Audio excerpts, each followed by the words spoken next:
तो गुड लोग, वेनम की ट्रिलॉजी फाइनली एंड हो गई है और बॉक्स ऑफिस पे इन्होंने काफी पैसा भी बनाया। पर सोनी का ये स्पाइडर यूनिवर्स का सपना अभी खत्म नहीं हुआ है। हम लोग सोच रहे थे कि इतने फ्लॉप्स और हेट के बाद सोनी स्पाइडरमैन को एमसीयू में ले आएगा या अपना यूनिवर्स रैप अप करेगा, बट नहीं, इनके प्लान्स और भी बड़े हैं।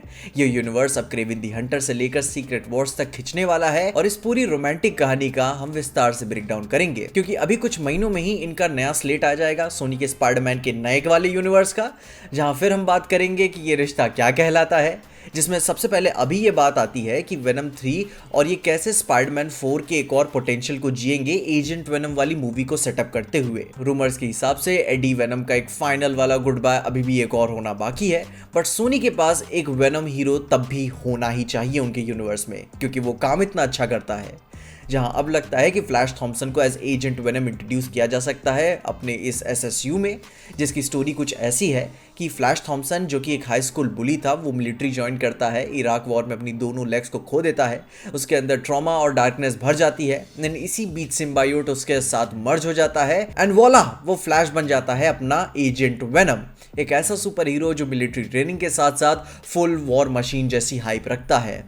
पर ट्विस्ट ये है कि फ्लैश गवर्नमेंट के लिए काम करता है और वेनम सिम्बायोट का पूरा कंट्रोल रखता है। और अगर तुम्हें लास्ट वेनम मूवी का क्लाइमैक्स याद है तो उसमें भी एक सोल्जर है जिसका नाम है थॉम्सन एंड जेनोफेज के अटैक के बाद वो भी बच गया था, तो सोनी उसे एजेंट वेनम बना सकता है इस वाली स्टोरी लाइन को कनेक्ट करते हुए। बाद में एजेंट वेनम स्पाइडरमैन के साथ मिलकर जो भी अपना टीम अप करके नल को हराने में हमें एंटरटेन कर सकते हैं।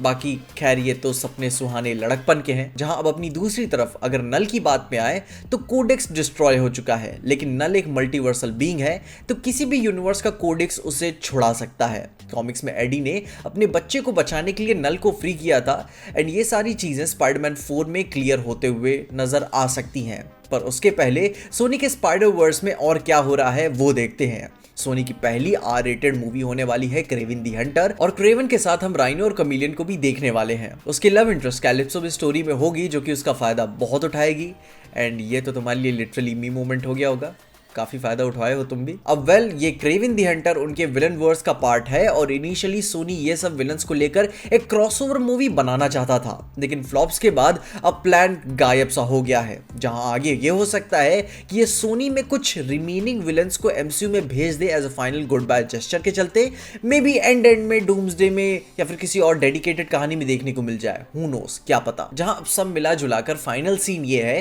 कि एवेंजर्स डूम्सडे, स्पाइडरमैन 4 और सीक्रेट वॉर्स सब मिलकर पीटर की लाइफ को एक स्टोरी में मर्ज करेंगे। रूमर्स ये है कि आरडीजे का डॉक्टर डूम भी स्पाइडरमैन 4 में कैमियो मार सकता है। इसमें एंड्रू गारफील्ड के स्पाइडरमैन के भी आने के चांसेस हैं और टोबी का स्पाइडरमैन तो सीक्रेट वॉर्स में पक्का ही देखने को मिलेगा।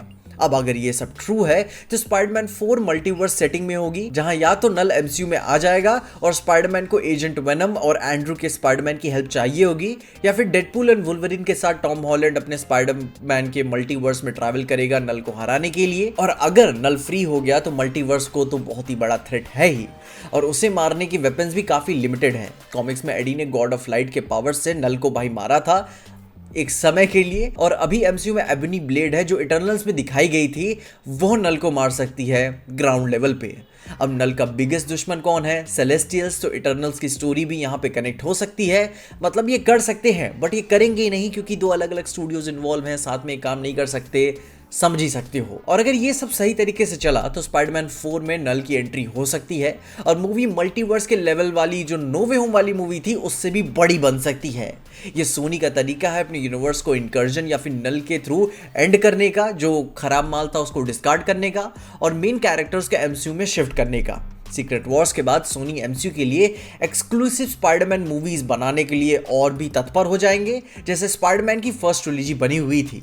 तो यहाँ पे ये फ्यूचर ऐसा बन के निकलता है कि स्पाइडरमैन सागा एक मल्टीवर्स एडवेंचर होगी, जहाँ पे टॉम हॉलैंड का स्पाइडरमैन और नल सेंट्रल फिगर्स हमें देखने को मिलेंगे। बाकी इनका जो सिनिस्टर 6 वाला जो बचपन से प्लान था, जो हमें अमेजिंग स्पाइडरमैन में दिखाए थे, वो सपना सपना ही रह गया। ये तो अब काफ़ी आगे निकल गए। बाकी तुम बताओ, तुम इस कॉम्प्लिकेटेड यूनिवर्स के बारे में क्या सोचते हो और तुम्हारे क्या ओपिनियंस है कि अगर सोनी अपने नए स्पाइडरमैन मूवीज का अगर स्लेट अनाउंस करे फेज 1 का, उनकी नई वाली टाइमलाइन का, तो उनमें तुम पहली 5 या 6 मूवीज कौन सी देखना चाहोगे? अपने ओपिनियंस में कमेंट जरूर बताना और तब तक के लिए देखते रहना पीजे एक्सप्लेन।